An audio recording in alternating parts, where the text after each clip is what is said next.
இரவில் தர்பூசணி சாப்பிட்டால் உயிரே போயிடும்.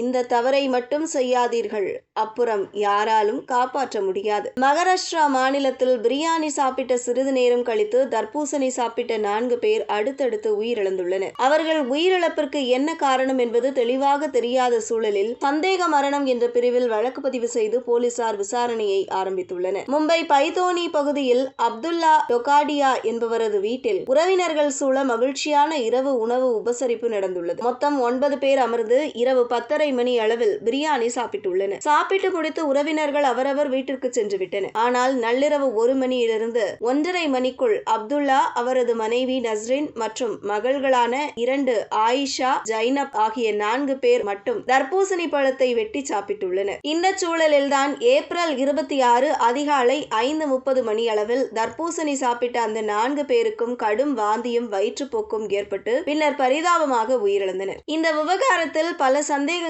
எழுந்துள்ளன. பிரியாணி சாப்பிட்ட மற்ற 5 உறவினர்களுக்கு ஏதும் ஆகாத நிலையில் நள்ளிரவில் தர்பூசணி சாப்பிட்ட 4 பேர் மட்டும் பலியானது ஏன் என்ற கேள்வி எழுந்துள்ளது. தர்பூசணியில் ஏதாவது கலக்கப்பட்டிருந்ததா அல்லது பிரியாணிக்கும் தர்பூசணிக்கும் இடையில் ஏற்பட்ட எதிர்வினையா என்பது குறித்து ஆய்வுகள் நடைபெற்று வருகின்றன. கோடைக்காலம் தொடங்கிவிட்டதால் குளிர்ச்சிக்காக நாம் வாங்கும் பழங்கள் மற்றும் வெளி உணவுகளில் அதீத கவனம் தேவை. இறைச்சி உணவுகளை சாப்பிட்ட உடனே பழங்கள் அல்லது பால் பொருட்களை சாப்பிடுவதை தவிர்க்கவும். ஒரு உணவுப் பொருளை இன்னொரு உணவுப் பொருளுடன் சேர்த்து சாப்பிட்டால் ஏதேனும் எதிர்மறை விளைவுகள் ஏற்படுமா என்பதை முன்கூட்டியே தெரிந்து கொள்வது நல்லது.